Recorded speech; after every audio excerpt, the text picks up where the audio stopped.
శ్రీమాత్రే నమ. జయ గురు దత్తాత్రేయ నమ. ఈ వీడియోలో మనం కుజగ్రహం మే 11వ తారీఖు నుంచి జూన్ 20వ తారీఖు వరకు సుమారు 40 రోజుల పాటు మరి మేషరాశిలో సంచరించడం జరుగుతుంది. మరి కుజునికి మేషరాశి స్వక్షేత్రం అవుతుంది.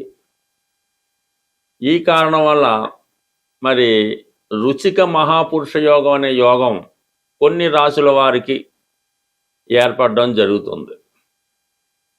మరి ఎవరి జన్మజాతకంలో అయినా సరే, లేదంటే వారు గోచారరీత్యా కుజగ్రహం బలంగా ఉన్నప్పుడు, అంటే పాపగ్రహాలతో కలకుండా స్వక్షేత్రంలో కానీ ఉచ్చక్షేత్రాల్లో కానీ ఉన్నప్పుడు మరి దేశంలో భూముల యొక్క వాల్యూ పెరుగుతూ ఉంటుంది. అలాగే లా అండ్ ఆర్డరు చాలా పర్ఫెక్ట్గా పనిచేయడం జరుగుతూ ఉంటుంది. ఒకరి జీవితంలో ప్రభుత్వ ఉద్యోగం రావాలన్నా, ప్రభుత్వ పదవి రావాలన్నా కూడా కుజుని యొక్క బలం తప్పనిసరిగా ఉండవలసి ఉంటుంది.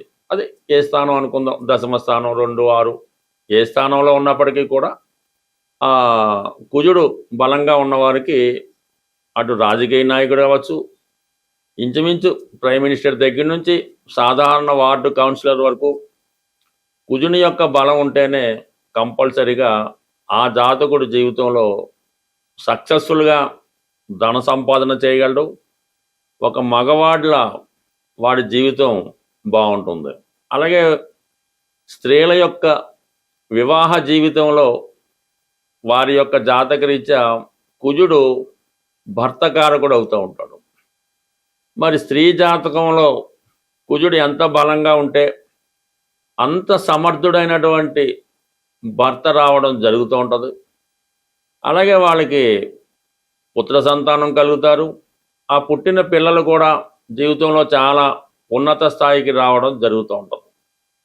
పొరపాటున స్త్రీ జాతకంలో కుజుడు బలహీనుడైన, పాపగ్రహాలతో కలిసి ఉన్న, కొన్ని గ్రహాలతో కలిసి ఉన్నప్పుడు సరైనటువంటి సమర్థత లేని, ఎటువంటి బాధ్యత లేని, సరైనటువంటి క్యారెక్టర్ లేని భర్త రావడం వల్ల ఆ స్త్రీ జీవితం చాలా అల్లకల్లోలంగా ఉంటుంది.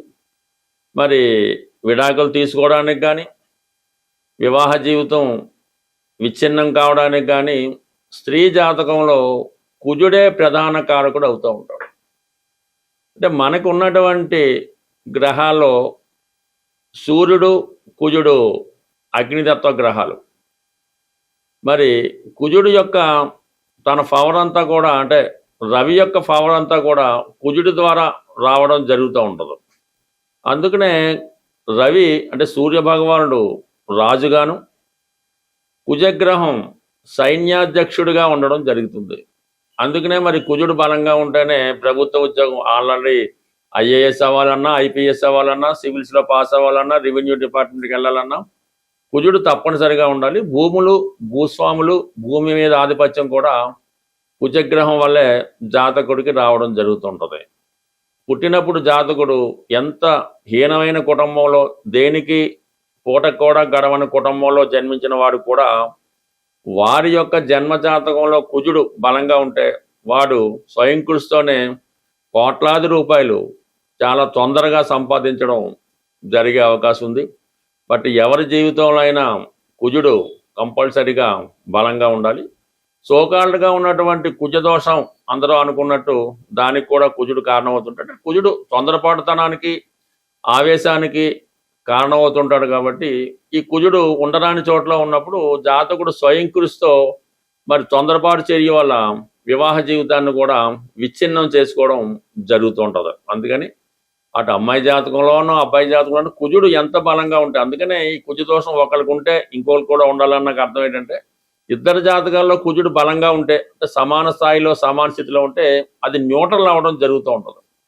సో ఒకరి జీవితంలో బలంగా ఉండి ఇంకోటి జాతకంలో బలహీనంగా ఉంటే అది చాలా విచ్ఛిన్నానికి, ఇబ్బందికి, కారణం అవుతూ ఉంటుంది కాబట్టి బట్ ఏదైనా జీవితంలో కుజుడు బలం తప్పనిసరి. కుజగ్రహ అనుగ్రహం కోసం అనేక విధాలుగా కుజుడిని ఇంప్రూవ్ చేసుకోవచ్చు. దానికి అనేక రకాల పరిష్కార మార్గాలు కూడా జాతకంలో మరి ఋషులు చెప్పడం జరిగింది. బట్ ఏదైనా ఫిజికల్గా కష్టపడి కుజుడిని స్ట్రెంత్ చేసుకోవాలి తప్ప దాన ధర్మాల వల్ల జపాల వల్ల పెద్దగా ఉపయోగం ఉండదు. కాబట్టి మరి ఈ పరిహారాలు అయితే జాతకంలో కుజుడు బలహీనంగా ఉన్నప్పుడు ఏ పరిహారం చేసుకుంటే ఆ జాతకం బాగుంటుంది అన్నది మనం ఈ వీడియో చివరిలో తెలుసుకునే ప్రయత్నం చేద్దాం. ప్రస్తుతం ఉన్నటువంటి ఈ ఏర్పడినటువంటి కుజుడు స్వక్షేత్ర స్థితి, ఈ రుచిక మహాపురుష యోగం ఏ ఏ రాశుల వారికి ఎలా ఉండబోతుంది అన్న విషయాన్ని మనం ప్రతి రాశికి డీటెయిల్గా తెలుసుకొని ప్రతి రాశికి తగిన పరిహారం ఇండివిజువల్గా తెలుసుకునే ప్రయత్నం చేద్దాం. సింహరాశి వారికి మే 11వ తారీఖు నుంచి జూన్ 20వ తారీఖు మధ్యలో మరి కుజగ్రహం మేషరాశిలో స్వక్షేత్రంలో ప్రవేశించడం జరిగింది. అలాగే మరి రాశ్యాధిపతిగా ఉన్నటువంటి రవి కూడా ఒక 4 రోజుల పాటు 11వ తారీఖు నుంచి 15వ తారీఖు దాకా కూడా ఈ కుజ రవి కలిసి 9వ స్థానంలో సంచరించడం జరుగుతుంది. ఇది ఒక అద్భుతమైన యోగం మాట. ఏదైనా ఒక రాశ్యాధిపతి ఆ రాశిలో ఉన్నటువంటి ఉచ్చగ్రహంతో కలిసినప్పుడు అది విపరీతమైనటువంటి రాజయోగంగా మనం తెలుసుకోవచ్చు. అంటే ఒకేసారి జాతకుల యొక్క నేమ్ అండ్ ఫేమ్ పెరుగుతూ ఉంటుంది. వారిలో ఉన్నటువంటి టాలెంట్కి సరైన గుర్తింపు రావడం జరుగుతూ ఉంటుంది. ఒక విధంగా మీ దగ్గర ఉన్నటువంటి అసెట్స్ యొక్క వాల్యూ పెరగడం కానీ, సడన్గా మీకు ఏదైనా ఒక గొప్ప పదవి లాంటిది, అంటే ఒక క్యాబినెట్ మినిస్టర్ లాంటిదో, ఒక ఐఏఎస్ ఐపీఎస్ లాంటి గొప్ప పదవి ఒకటి రావడం వల్ల అందరూ మిమ్మల్ని అభినందించడం జరుగుతూ ఉంటుంది. మీ యొక్క ప్రగతి గొప్పతనం మీ తండ్రి గారికో తాతగారికో అది గర్వకారణం అవుతూ ఉంటుందండి. పాకిస్తానంలో ఏర్పడింది కాబట్టి కుటుంబం అంతా గర్వించేదగ్గగా మీ యొక్క ఉన్నతి రావడం జరుగుతూ ఉంటుంది. ఈవెన్ ఏదో పోటీలో కూడా మీరు నెగ్గొచ్చు, ఏదో మంచి పెళ్లి సంబంధం రావచ్చు, ఒక రాజకీయ పదవి రావచ్చు. ఈ విధంగా ఒకేసారి మీరు ఫామ్లోకి రావడం జరుగుతుంది. నేమ్ అండ్ ఫేమ్ పెరిగితే అవకాశం ఉన్నది. తద్వారా ప్రధానంగా విద్యార్థులకి ఇది చాలా అనుకూలమైనటువంటి స్థితి. మీరు ఒక గవర్నమెంట్ ఎగ్జామ్ రాసినా, అంటే ఇప్పుడు పరీక్షలు ఏమనుకోండి, ఈ సమయంలో ఏదో గోల్ పెట్టుకోవాలన్నమాట. ఏదో సివిల్స్ చేద్దాం, గ్రూప్ 1 చేద్దాం అని దానికి తగ్గ సరంజామా అన్నీ ఏర్పాటు చేసుకొని ఒక మంచి కోచ్ని ఏర్పాటు చేసుకొని ఇక్కడ నుంచి ప్రారంభిస్తే, అంటే ఎప్పుడైతే మనకి ఈ రాబోయే 11వ తారీఖు నుంచి మే 11 నుంచి 15 మధ్యలో మీరు కొత్త పని ప్రారంభించడం వల్ల ఆ పని కంప్లీట్గా విజయవంతం అయ్యే అవకాశం ఉన్నది.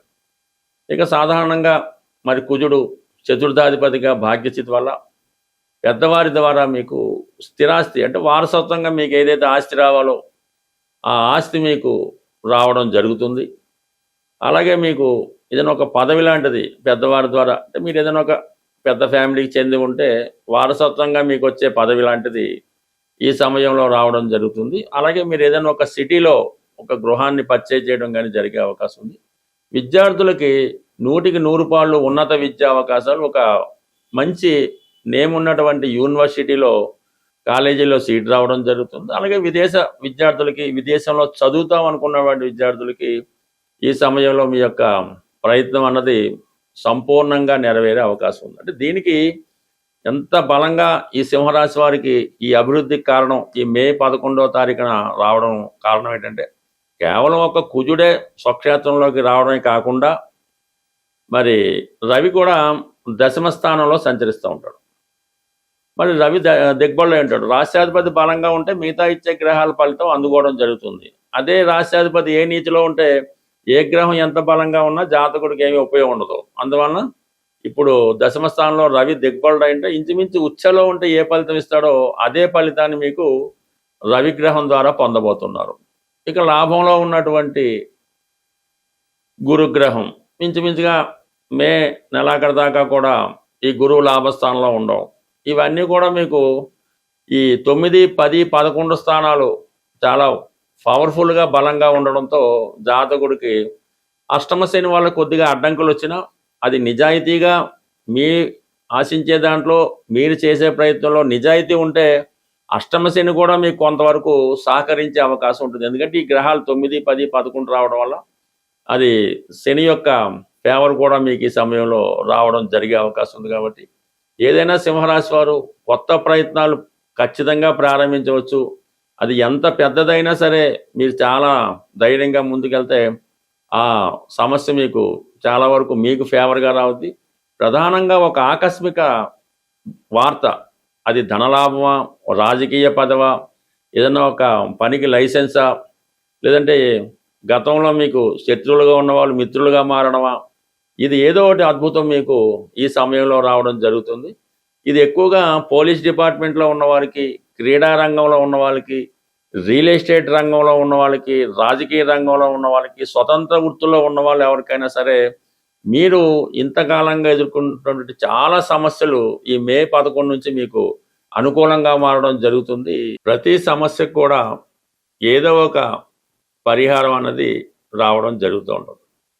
అంటే కుజుడికి పరిహారం అన్నది మిగతా వాళ్ళతో పోల్చుకున్నప్పుడు కొద్దిగా కష్టంగానే ఉండడం జరుగుతుంది. కుజుడు ప్రమాదాలకి, యాక్సిడెంట్లకి, ఆస్తిపరమైన తగాదాలకి, అన్నదమ్ముల విభేదాలకి, రుణ సమస్యలకి, భార్యాభర్తల మధ్య విభేదాలకి, మరి ఈ మధ్యకాలంలో భర్తలని హత్య చేస్తున్నటువంటి భార్యలు, తల్లిదండ్రులని హత్య చేస్తున్నటువంటి పిల్లలు, ఇవన్నిటికీ కూడా ప్రత్యక్షంగానో పరోక్షంగానో కుజగ్రహం కారణం అవుతూ ఉంటుంది. ప్రధానంగా ఈ పరిహారాల్లో ఒక వ్యక్తికి ప్రమాదం ఉన్నది, లేదంటే యాక్సిడెంట్ అయ్యే అవకాశం ఉన్నది అనుకున్నప్పుడు రక్తదానం, ఎవరికైతే బ్లడ్ అవసరం అవుతుందో మన బంధువుల్లోనో ఫ్రెండ్స్లోనో ఇమీడియట్గా రక్తం అవసరమైనప్పుడు మీరు బ్లడ్ డొనేషన్ చేయడం వల్ల మీకు ఎటువంటి ప్రమాదం నుంచైనా బయటపడే అవకాశం ఉంటుంది. ఈవెన్ వివాహపరంగా ఉన్నటువంటి ఇబ్బందులు కూడా ఈ బ్లడ్ డొనేషన్ వల్ల పరిష్కారం అవడం అన్నది 1,00,000 మందిలో చూడటం జరిగింది. అయితే ఈ డొనేషన్ కూడా ఈ బ్లడ్ బ్యాంకులకి వాటికి కాకుండా అవసరమైన వాళ్ళకి, ఇమీడియట్గా ఏదో బస్సు యాక్సిడెంట్ అయింది, ఇబ్బంది ఉంటుంది, ఆ టైంలో చేయడం వల్ల ఈ ఫలితం వస్తుంది. కానీ మరి ఈ రక్తం అమ్ముకునే వాళ్ళకైతే ఆ కార్యక్రమాలు మళ్ళీ మీకు పాపం వస్తుంది. దాని తర్వాత ఇది స్త్రీలైతే ఎట్టి పరిస్థితుల్లో కూడా భర్తని కించపరచడం కానీ, తక్కువగా చూడడం కానీ, అవహేళన చేయడం కానీ, ఇతరుల దగ్గర తన భర్తని వీక్ చేయడం కానీ చేయడం వల్ల అది ఇద్దరు జాతకాల్లో కూడా ఈ కుజుడు బలహీనమై అది ఇబ్బంది పడే అవకాశం ఉంటుంది. కాబట్టి స్త్రీలైతే భర్తని గౌరవించవలసి ఉంటుంది. అది పురుషులైతే భార్యని తనకన్నా ఎక్కువ స్థాయి ఉన్నట్టుగా చూపించుకోవాల్సి ఉంటుంది. అప్పుడు కూడా మీకు కుజదోషం అన్నది కుజుడి యొక్క ఇబ్బందుల నుంచి తొలుగుతూ ఉంటాయి. తర్వాత అన్నదమ్ముల మధ్య ఎప్పుడు కూడా విభేదాలు రాకూడదు, సఖ్యతగా ఉండే ప్రయత్నం చేయాలి. అప్పుడు మాత్రమే మీరు ఈ కుజుడు మీకు యోగించడం జరుగుతూ ఉంటుంది. ఈవెన్ తల్లిదండ్రులను చూడడానికి కూడా ఈ అన్నదమ్ములు పంచుకోవడం జరుగుతూ ఉంటుంది. అమ్మ నా దగ్గర ఉంటుంది, నాన్న నీ దగ్గర ఉంటాడు, ఇలా మార్చుకుందాం అన్న విభేదాలతో ఇది కేవలం దానివల్ల కూడా కుజగ్రహ ఆగ్రహానికి గురవుతూ ఉంటారు. తర్వాత మీ సంతానం మీద కూడా దాని ప్రభావాన్ని చూపిస్తున్నారు. ఇక ప్రధానంగా పెద్దల ద్వారా వచ్చినటువంటి భూమి, లేదంటే మన కట్నంగా వచ్చినటువంటి భూమి, ఎట్టి పరిస్థితుల్లోనూ ఎంత ఇబ్బంది వచ్చినా అది మీ తర్వాత తరానికి అందించాలే తప్ప ఆ భూమిని అమ్మడం కానీ, తాకట్టు పెట్టడం కానీ, ఇతరులకు స్వాధీనం చేయడం కానీ, ఆ భూమి మీద బెట్టింగ్లు ఆడటం కానీ, ఇటువంటి చేయడం వల్ల మరి భూమిపుత్రుడైనటువంటి కుజగ్రహం యొక్క ఆగ్రహానికి గురవడం జరుగుతుంటుంది. పైపెచ్చి మీకున్నటువంటి భూమి ఉంది, 1 ఎకరం భూమి ఉంది, 100 ఎంత భూమి ఉండవండి, దాన్ని ఎప్పుడు కూడా బీడుగా పోరంపోగ్గా వదిలే ప్రసక్తే లేదు. మీ దగ్గర ఒక 1000 గజాల స్థలం ఉన్నా, లేదా 100 గజాల స్థలం ఉన్నా, అది ఖాళీగా దాంట్లో ఈ ముళ్ళ చెట్లు, రాళ్ళు, రప్పలు, ఈ గుట్టలు ఆ గుట్టలు వేయకుండా దాన్ని ఎప్పుడు కూడా చాలా శుచిగా శుభ్రంగా, అంటే మన స్థలం చూపించామంటే అప్పుడు కల్లాపేసి ముగ్గు పెట్టినట్టుగా ఉంటేనే అది 100 ఎకరాలైనా 1 ఎకరం అయినా ఈ పోరంబోగ్గా వదిలేయడం వల్ల కూడా దానివల్ల సగులు పడడం, ఇంట్లో అబార్షన్లు అవ్వడం, అలాగే దుర్వ్యసనాలు ఇలాంటివన్నీ కూడా జరిగే అవకాశం ఉంది. ఒకసారి మీరు గమనించండి, మీ ఇంట్లో మీకు కుటుంబంలో ఎవరికైనా అబార్షన్ అయింది, కంపల్సరిగా మీరు ఉన్నటువంటి ఖాళీ స్థలం కానీ మీ పొలం కానీ ఇంకోటి ఏదో పోరంబోగ్గా వదిలేసి కొన్ని ముళ్ళ చెట్లు అవి నడుస్తూ ఉంటాయి. అవి కూడా గమనించండి. ఇవి సున్నితమైనా సరే జీవితంలో ఒక్కొక్కసారి పెద్ద ప్రభావాన్ని చూపుతూ ఉంటాయి. ఇక ప్రధానంగా ఫైనల్గా కుజుడికి శత్రువులు ఎవరంటే శనిగ్రహం, రాహుగ్రహం. అంటే కుజుడు చాలా యాక్టివ్గా ఉండే గ్రహం, శని చాలా విశ్రాంతి తీసుకొని పని ఎగ్గొట్టే రకం. అందువల్ల ఏంటంటే మీకు శనిగ్రహ అనుగ్రహం కావాలి అంటే కొద్దిగా ఈ కుజుడు బలం అవ్వాలంటే ఈ రెండింటిని దూరం పెట్టాలి. అంటే రాహుని దూరం పెట్టాలంటే పొగాకు, దానికి సంబంధించిన ఉత్పత్తులు, స్మోకింగ్ వగేరా వగేరా మానివేయాల్సి ఉంటుంది. శని మీకు అనుకూలంగా మారాలంటే అంటే కుజుడు ఫలితం ఇవ్వాలంటే శని దూరం పెట్టవలసి ఉంటే మీరు దానికి సంబంధించిన ఆల్కహాల్ సేవించడం ఇవి మానివేయవలసి ఉంటుంది. అది కష్టమైనా దాన్ని బట్టి చూడండి. ఎప్పుడైతే ఆల్కహాల్ సేవించాడో ఆటోమేటిక్గా వాడిలో ఉన్నటువంటి కుజుడు విజృంభిస్తూ ఉంటాడు. ఈ హత్యలు, మర్డర్లు వీటి చేయనా కూడా ఇంటర్నల్గా వ్యక్తి ఆల్కహాల్ తీసుకుని ఉంటాడు. సో ఇది గమనించవలసి ఉంటుంది. ఇక చివరిగా ప్రతి ఒక్కరూ ప్రతిరోజు వ్యాయామం కానీ ఎక్సర్సైజ్ కానీ, అంటే లేడీస్ అనుకోండి ఆ వంట చేయడం, పిండి రుబ్బడం, రకరకాల పనులు వాళ్ళు చేస్తూ ఉంటారు. కానీ మగవాళ్ళకి ఈ మధ్యన అసలు పని లేకుండా పోయింది. ఏదో బండి ఎక్కామా, కారు దిగామా, ఆఫీస్లో కూర్చున్నామా, మళ్ళీ కారులో వెళ్ళామా, పడుకున్నాం అన్నట్టుగానే ఉంది. కాబట్టి దానివల్ల కూడా కొద్దిగా ఈ కుజుడు బలహీనం అవుతుంటాడు. రోజు కొంతసేపు వ్యాయామం చేయడం, ఎక్సర్సైజ్ చేయడం, వీలైతే కొంతసేపు ఈ ప్రదర్శనలు చేస్తుంటాం కదా, 108 ప్రదర్శనలు, 18 ప్రదర్శనలు, 8 ప్రదర్శనలు చేస్తుంటాం కదా, వాటి వల్ల కూడా మీకు కుజుడి యొక్క అనుకూలత పెరిగే అవకాశం ఉంది. బట్ ఏదైనా కుజగ్రహ అనుగ్రహం పెరగాలంటే ఆంజనేయ స్వామి, సుబ్రహ్మణ్య స్వామి. మనకి ఉద్యోగం కావాలంటే ప్రతి శనివారం హనుమాన్ని పూజించుకోవడం, పెళ్లి తొందరగా అవ్వాలంటే ప్రతి మంగళవారం హనుమాన్ని పూజించుకోవడం. ఇలా ప్రతి వారానికి కూడా కొన్ని లెక్కలు ఉంటాయి. బట్ ఏదైనా మీ జీవితంలో కుజుడు బలంగా ఉంటే ఎంత దరిద్రం నుంచైనా సరే జీవితంలో పైకి రావచ్చు. అదే కుజుడు బలహీనమైతే మీరు కోటీశ్వరుడి ఇంట్లో పుట్టినా సరే చివరికి తినక తప్పదు. స్వస్తి.